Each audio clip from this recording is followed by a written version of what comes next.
What's up, people? Welcome to this episode of the Buy the Hood podcast or webcast because I don't know how you're consuming this content. I'm your host as always. My name is Jimmy. And as we start off every show, that's with gratitude. Just want to say thank you to everyone and anyone who supports anything we have going on. Special shout out to all the students from Buy the Hood University, as well as the youth from the Buy the Hood Ownership Camp. I'm joined by my partner in crime, Core. Core, what's up, good brother? What it is, though, every day above ground is a good day. Let's go get it. Absolutely. And you guys know that our platform is designed to highlight brothers and sisters who are doing amazing work, putting out positive energy and doing things to build our community. Listen, we got a returning guest. We have our sister on, a member of our community, a legend. We have Delanshia Hamilton, a.k.a. the Chart God. Lance, what's going on? What's up, y'all? Y'all know I'm happy to chop it up with y'all. So thanks for the be on again. Absolutely. Listen, for those who don't know, Lance is a kind of a living legend in our community, man. Like, I said this the other day, and she wasn't even in the room when I said this. I said Lance might be the GOAT when it comes to charting. And I know a lot of amazing people who chart, but Lance's ability to teach, as well as just her skills and her back testing, I've never seen anything like it. Like, the numbers is nuts. Yeah, it's insane. So we wanted to bring her on because we have a special project coming up. I like to call it our courses are like mixtapes, man. So we got a new course mixtape coming up with Lance. So we did part one. We did part one, which was intro to price action, which had amazing feedback. So now we have part two, and part two is called God Charts and So Shall You. It's like our Griselda mixtape, man. God Charts mixtape, the illest charting mixtape in the history of man. By the way, for those who think I'm joking, you can go to godchartsandsoshallyou.com to take a look at it. But I'm just happy to have this conversation about charting, about investing, with Lance. So let's get it started, though, Lance. I'm gonna ask you a couple questions. I mean, we already told your story first time you were here, but I want to talk specifically about charting, right? So, some people do fundamental analysis, some do charting, some do both. And I got to give you credit for one thing. A combination of you and Passa has turned Corey into a chart god himself. Corey is someone who always was anti-charting, and now I see his charts, and I'm like, hold up. That goes to show just what kind of teacher you are. Corey sat through as we were recording the course, and he came out a new person. Yo, that's like top 5. That's like top 10 achievements of my life. I never traded off a chart until about a month ago.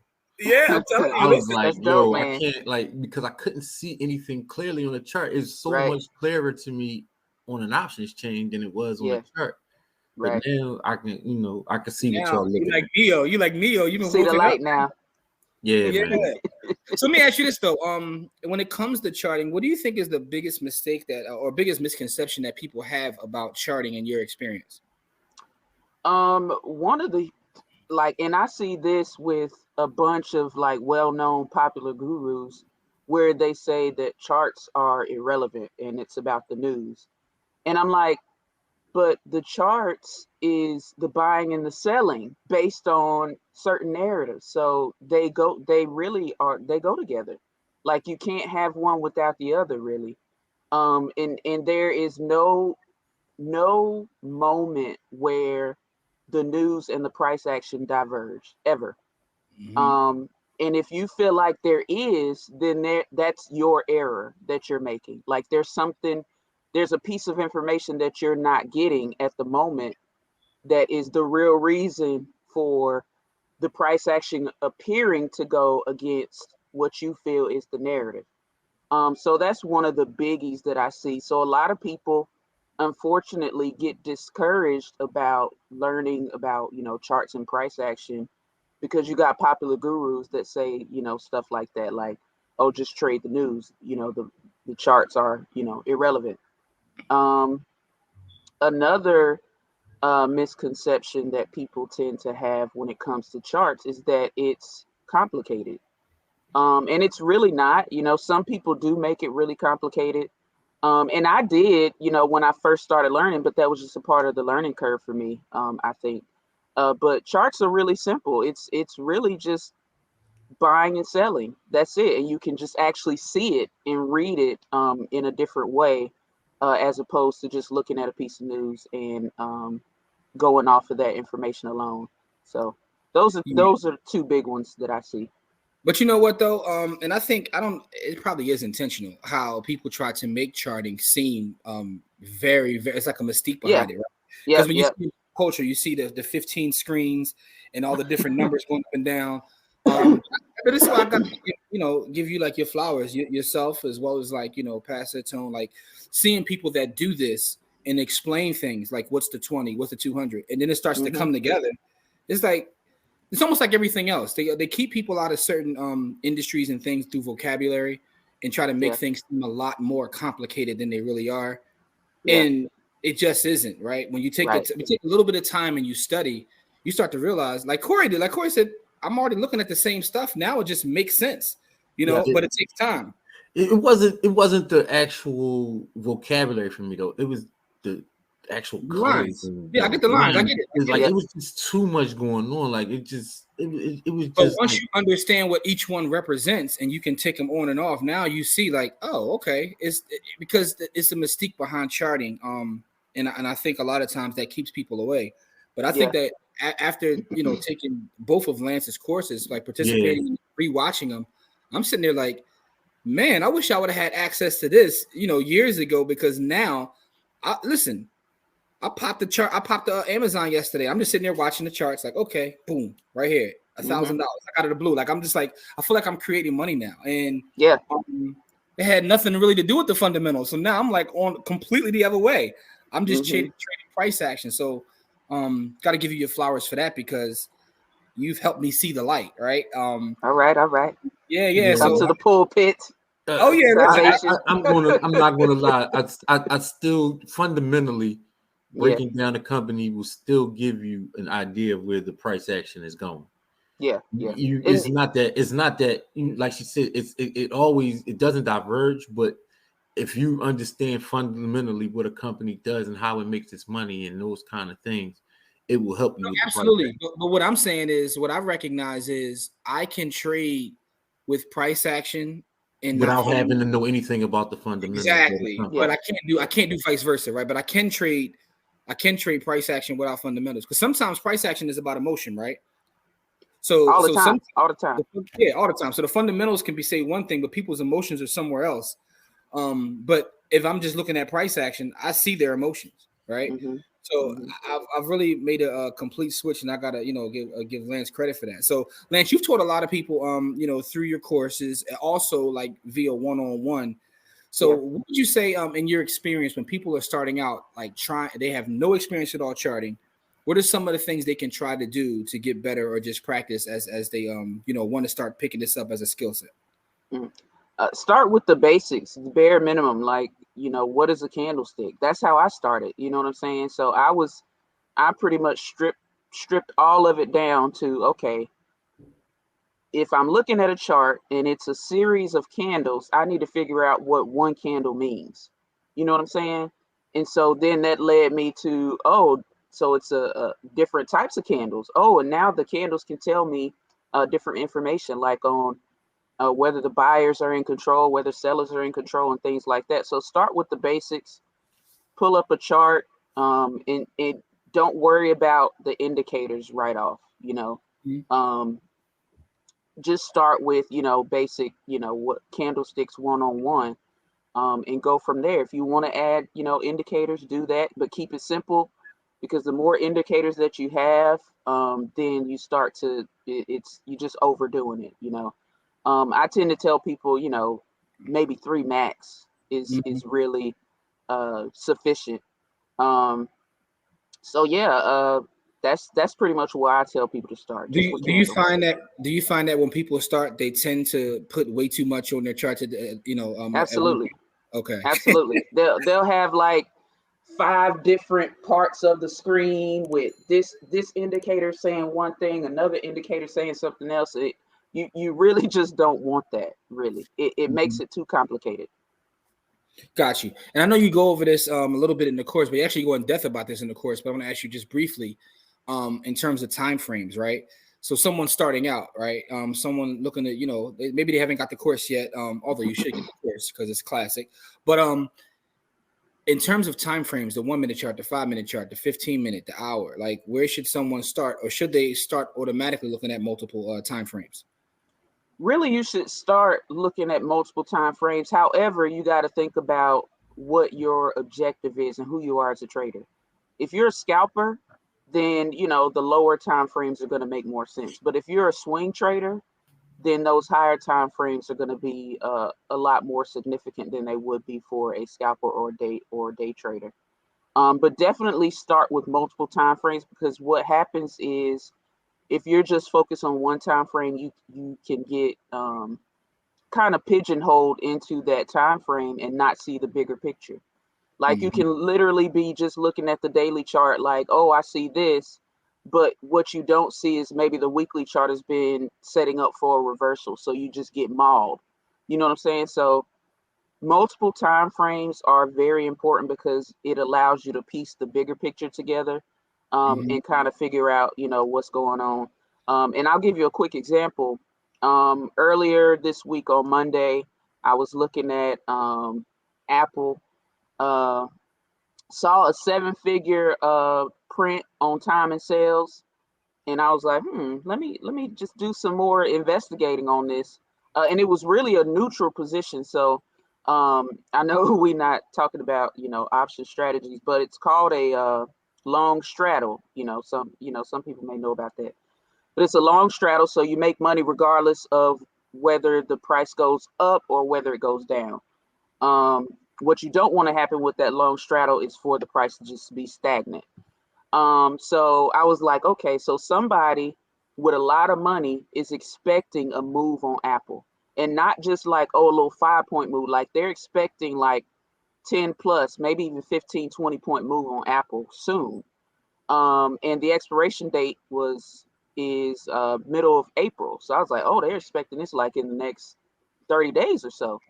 So I was like, let me go look at Apple chart, because Apple used to be one that I followed on a daily basis, and I kicked it off my watch list after the split stuff. And so I was like, let me go check out Apple, see what's going on. So I did what's called a top-down analysis, and of course we covered that in the course. So I got to the weekly chart, drew my trend lines, and what I saw was a pretty good signal that Apple was bouncing. And so I was like, okay, well, let me go down to the daily chart. So I went to the daily chart and I saw some reversal signals, and I was like, yo, I'm taking this trade. And whatever happens. Of course, I could have been wrong. I could have been, whatever. But there was so many signs that were supporting me in my analysis. So I was like, okay, let me just grab some calls on Apple. And so it ended up working out in my favor, and Apple moved from 150 to 164 in a week, and that's huge on Apple. We know Apple is very liquid, but not the most volatile company, so it's not going to move like Amazon or Google or anything like that. But a 14-point move on Apple in a week is pretty significant to me. So I done kind of got off on a tangent. You're talking about just looking at the different time frames. Oh yeah. So I had what's called Confluence. So I had multiple time frames that were aligning, and not necessarily just with my bias, because I always teach to be as non-biased as possible. So if you feel like something's going to be bullish, you got to think about the possibility of a bearish scenario. You just have to, so that you can be prepared in case it does happen.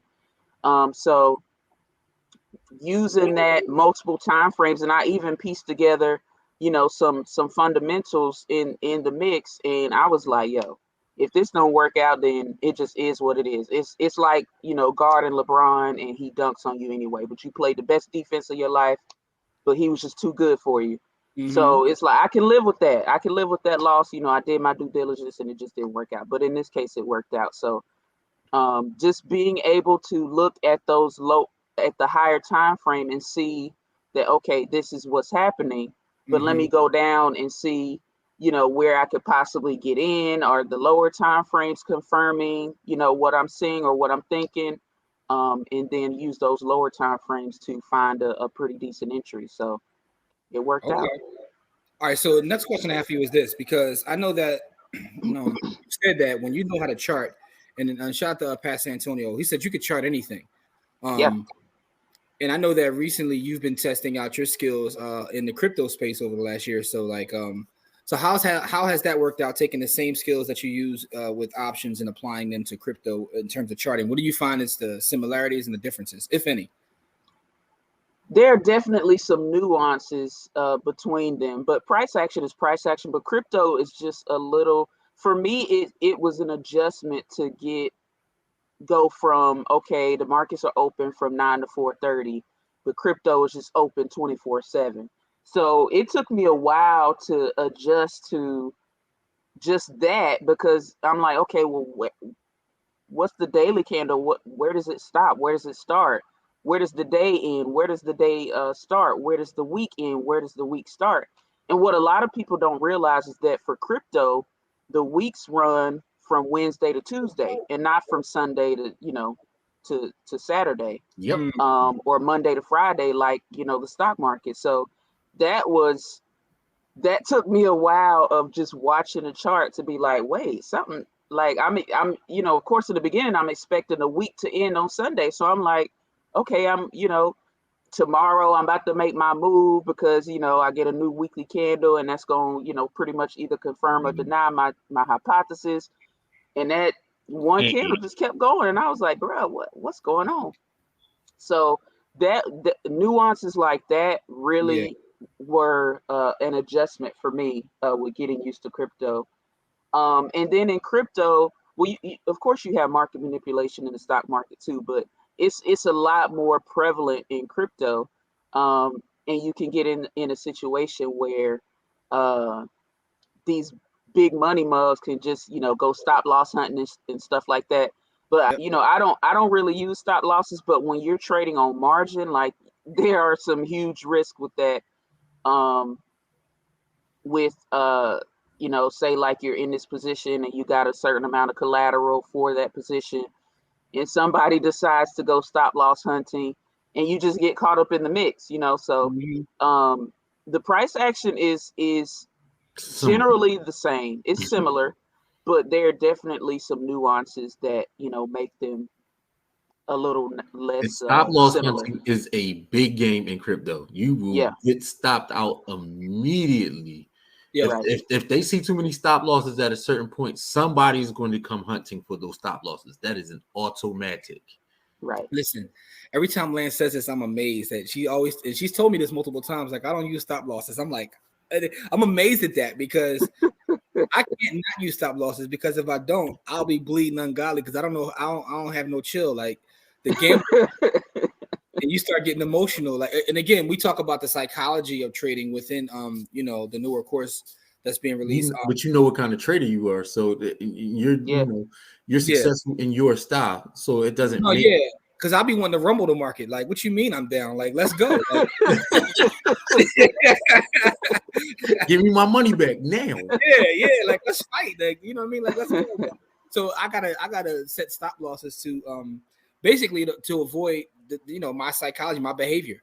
You must be a lot more disciplined then, because if you don't set stop losses, when you see it going against you, you just like cut it yourself.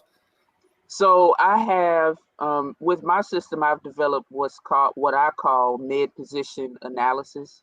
So it's basically a set of rules that I employ when I'm down in a trade. And so if I'm down in a trade, I go to that checklist. If the box is checked, I got to get out. But if it's still, like in my favor, maybe the thing is just pulling back a little bit, my entry was a little off, then I'm gonna stick with it, and whatever happens, happens. But I do have mental stop losses. And I typically don't use stop losses because I don't want nobody to know. Got you. Yo, this is a scientist, yo. Like, and I know you have a science background. Like, have you always been that way since you were a kid? Like, just everything, like you analyze things like a scientist. Like, is that something that you've always done? Yeah, pretty much. Okay. So Got you. So I've been the chart guy my whole life. I just wasn't on the chart.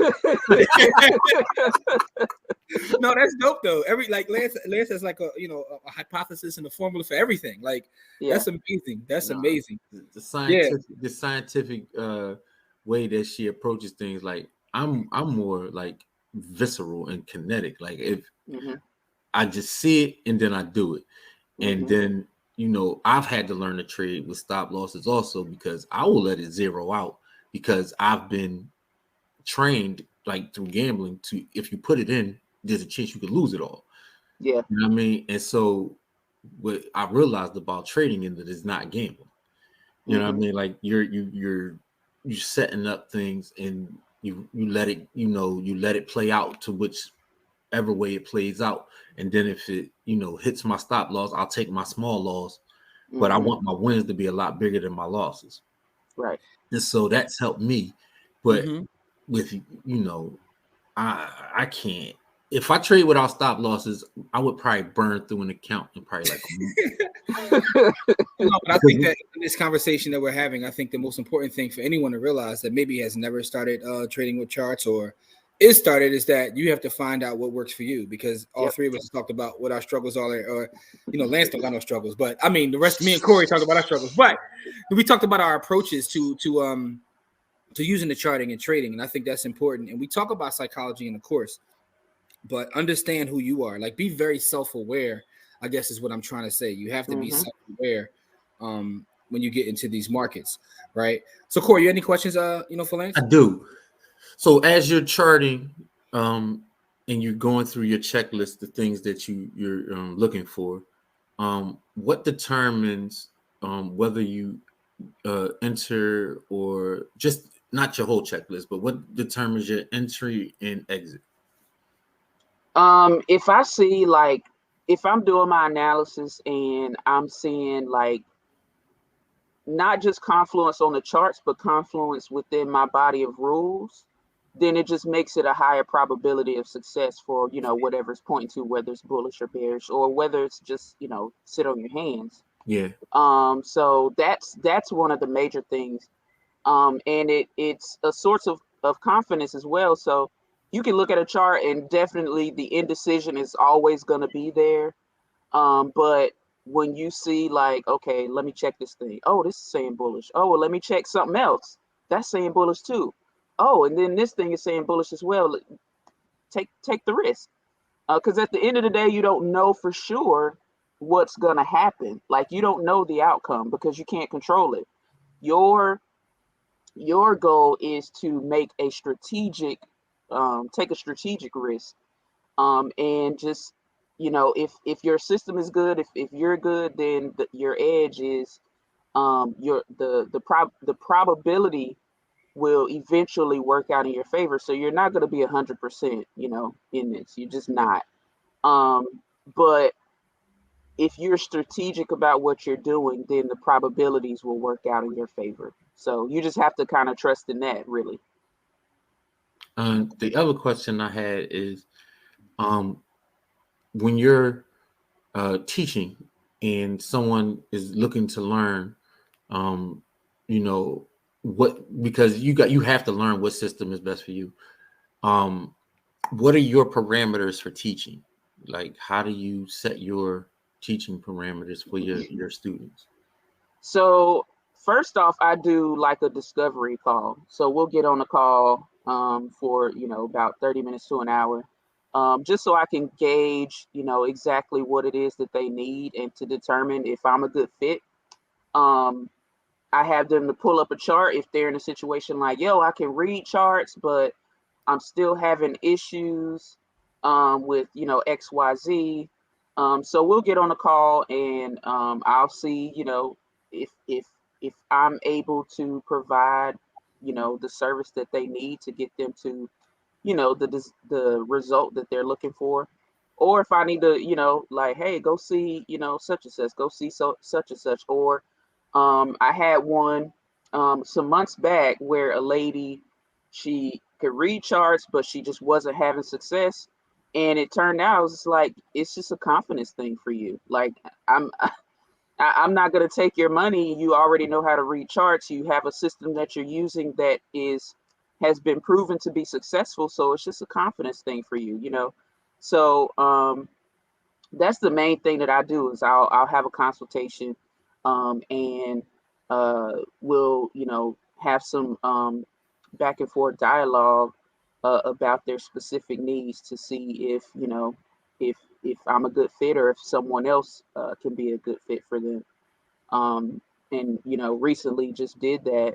And the lady, turns out, I have what she needs. So actually meeting with her, shortly. But yeah, that's the main thing that I do. Like, I don't have a specific checklist or anything like that.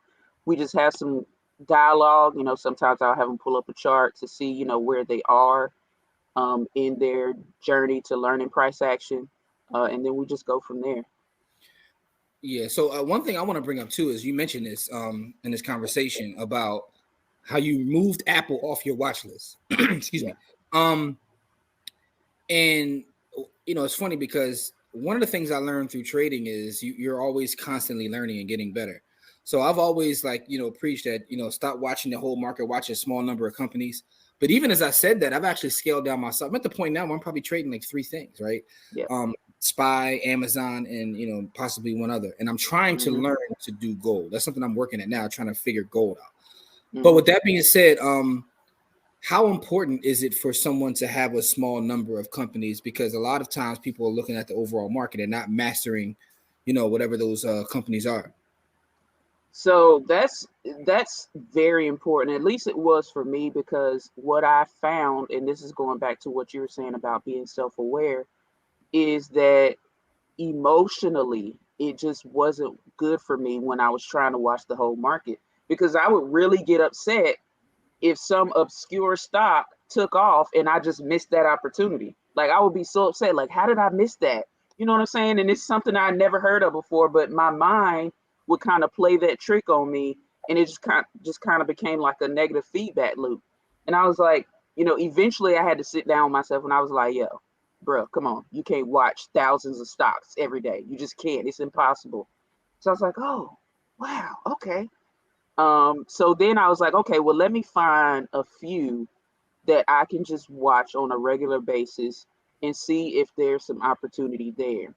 And so I started teaching that, because I feel like it's a part of psychology that goes underrepresented, is trying to chase all these stocks, and you just really can't. Just keep your eyes on your own paper. And just like, you really got to trust that, okay, I've chosen my 3 or however many. I tell people 5 is don't even do more than 5, really. Got you. Okay. And so you got to trust that those 5 or however many that you've chosen will give you some opportunity. Like, one day 2 of them might be on, and one day none of them might be on, and that got to be your day off. That was my next question to you, Lance. I'm glad you said that. That was my next, because some of the best traders that I've met throughout my journey literally don't always have. So some of the newer traders feel like they always have to have something going on, right? Yeah. And I've talked to traders like who are excellent traders who say, I didn't do anything this week.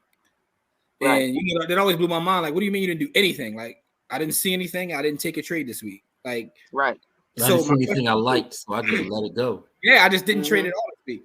So I was going to ask you, is from your standpoint, how often do you take trades, for one, and is that something that you learned, or you always were that way? It's something that I learned, for sure. Because when I first started out, I felt like I had to be in markets every day, and I needed to be trading multiple things, like trying to be a high frequency trader, not even having high frequency money. So, because those fees add up, even still, they add up. And so I definitely learned to, okay, it's all about quality, not quantity, because you can really hit on one trade and be good for the month. Yeah. Especially if you look at stuff like Shop and SPX and stuff like that, like, easily you could get 5 racks in a month, or even more than that. So, for instance, February, I took 14 trades in February. That's not even, averaging 1 trade a day. That's just, do I see something that I like? Now, of course, there was lots of opportunity in February, for sure. But as for me, if I see something that I like, then I take a trade. If I don't see something that I like, or maybe I got too much going on at home, I'm like, I know that I'm not really a master at dividing my attention like that. Like when it comes to the markets, like I have to be like laser focused in. But if I got stuff competing for my attention, and I'm like, I'll hit my group up like, yo, I'm a peep in, here and there, but I'm not trading open today. I'll be back later.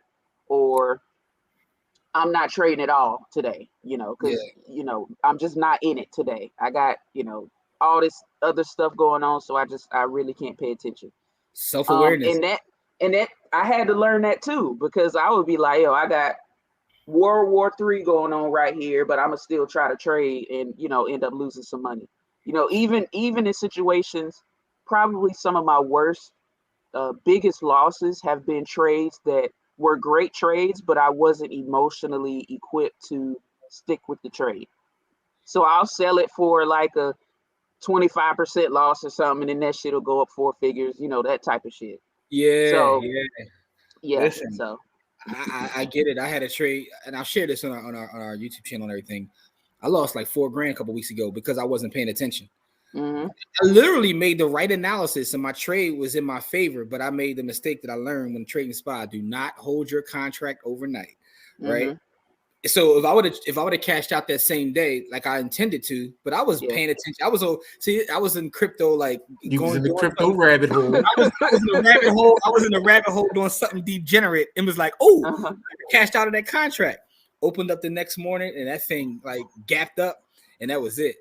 But it is what it is. They was only taking their money back because I was up like 6 the previous week. And to your point about not having to take a lot of trades, we made a trade in our group yesterday with Amazon where I cashed out at close to $1,000 or whatever. But if I would have held a little bit longer, I could have ran it to $5,000 in one trade.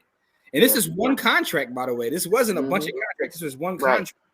So in thinking about that, it's like you don't have to trade every day. But I think all of us, and I think Corey can agree to this too. All of us, when you start trading, like the action is where it's at. So you always want to be in it. But what you recognize through time is what you said. It's about like quality and not the quantity. And every great trader I know, I'm at about 3 to 5 trades a week. Listen, I might do one a day. I might do 3 to. I used to be at 3 or 5 trades a day. Me too. Me too. I was, my name, my YOLO, name, YOLO, man, YOLO. Listen, I used to go 3 or 5 trades a day, and that's not a lot for a high frequency trader, but for me, what I mean, I either be up $5,000 or down $5,000 on any day. Listen. You know what I mean? Like I was successful, but I would do a fundamental analysis. I would stick the money in there.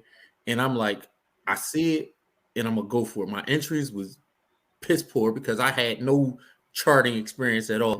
But if I see if I go on an options chain and I see a trend, I'm just gonna stick the money there and let it sit there. And I wasn't trading with no stop losses at all because I'm following my analysis. Either the money gonna make money, or I'm gonna lose that money, and I'm gonna put the money into the next thing that I got going on. And what I learned with that is that I was successful doing that, but I lost a lot of money I didn't have to lose. Yeah. What I'm recognizing is like that's the great thing about like studying with Lance, taking the courses and learning it, because it's a skill set. Like you don't have to always be doing anything, but you still, once you have that skill set, you're able to go like make money. You turn, Brianna said this to me the other day. She said, we're basically turning our phones into an ATM machine, right? Because I do all my trading on the phone. I'm like Russ, like I don't even care about a computer. But to our conversation, Passa, who's one of the great traders, I've seen him take 2 weeks off and just come back on a Friday, make an Amazon trade and make a couple grand. But tell me, like, I'm not trading for the next 2 weeks. I'm like, damn, man, listen. And then you got somebody on the opposite end, like Tone, who does 6 or 7 trades a day. Yeah, he's different skill set. But that's firing rockets, doing 6 or 7 trades a day and knocking them all down. Like my man just moved to the DR. So, But the point is though, like, and it goes to what Lance is talking about being self-aware. And I think that's why, like, even with your students, you take that call to try to figure out like what they're looking at, what kind of trader they are. And that's good to hear though. Like, first of all, Lance is such a scientist. She has her data like on her head. I did 14 in fact. Corey, how many trades you do in February? No idea. Not offhand. Now, if I go, I do have a trading journal. No, but that was my point. That was my point. Lance is such a scientist. Offhand, she knows her data, yo. She knows her data. That's amazing. And that's one of the things I took from the first course. So for those that didn't get the first course, when we dropped this new, I forgot we called it, educational mixtapes, right? When we drop this next, because by the way, it comes in video form, audio form, as well as Lance writes a book for each of these courses. So you have a little ebook as well. But for those that didn't take the first one, we're going to offer a combo package, with a little discount, so that way you get the first one and the second one.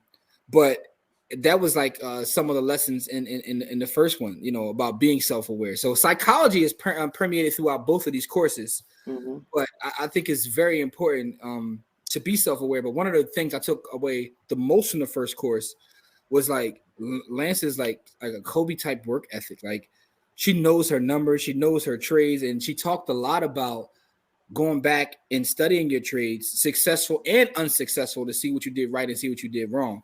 And the fact that you know how many trades you had just off the top of your head, that shows that you're still at it, like studying all your stuff. Yeah, right. Yeah, for sure. Let me say, going to what Corey was talking about with how he would just stick some money in there after doing his fundamentals. So if anybody watching this has read, you guys' book, On Your Time and Space, and I just kind of had this thought just now. Charts allow you the luxury of more time, period. Because if you're just jumping into a trade without knowing charts, maybe it's just based on the fundamentals, and it may be, turn out to be a good trade.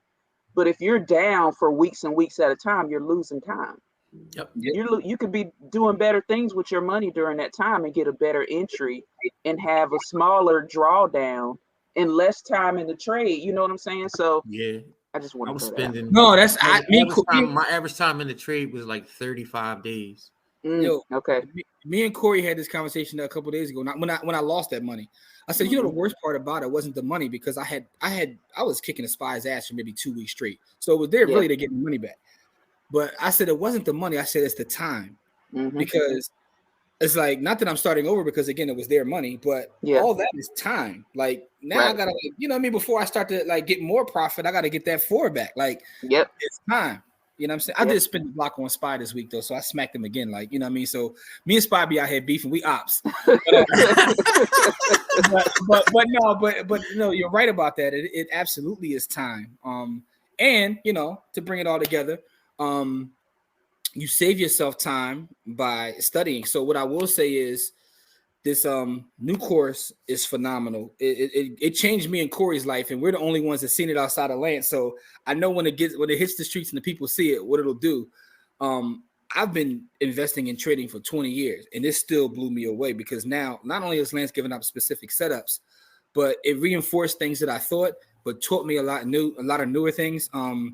So I can't wait for the people to see this. But this saves you time.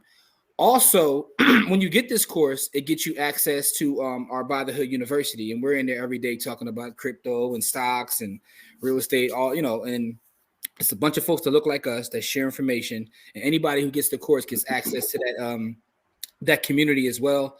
And when we're in that community, by the way, and the course is a one-time thing, but when you're in the community, we're in there every Sunday, at noon, during an options class. But next week I get you on the panel of that Sunday class too, just to share one. But anyway, with all that being said, for anyone who gets the course, the part 1, part 2, or the combo, I suggest you get the combo if you haven't got part 1, because they work together, right? So and let's talk about that real briefly. Last thing I want to talk about, Lance, is explain the difference of where you started with teaching in part 1 and what you added to part 2.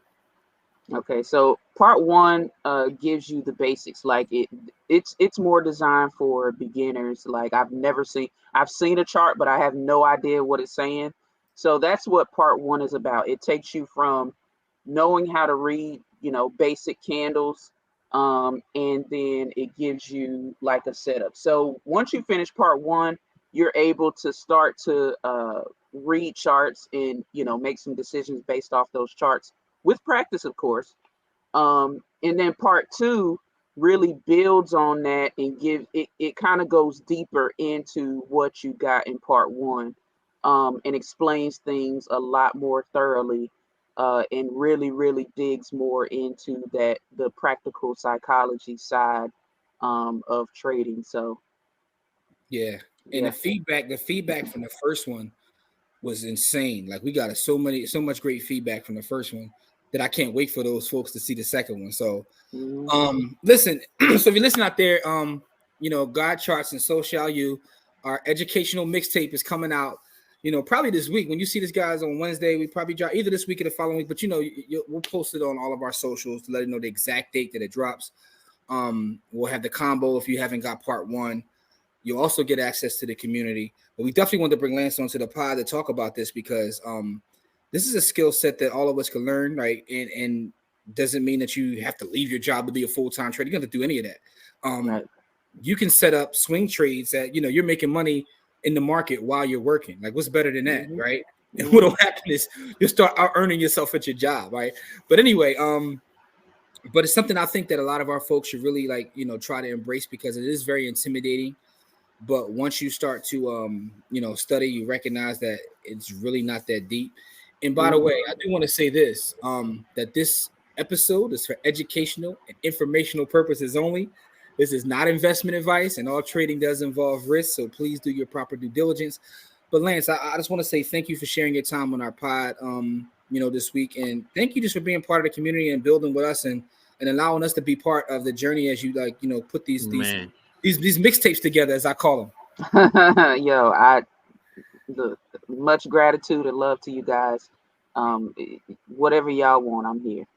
Absolutely. We got before the year is out, we gotta do something live. Like and me and Corey will come down to Carolina as well because I got family down there anyway.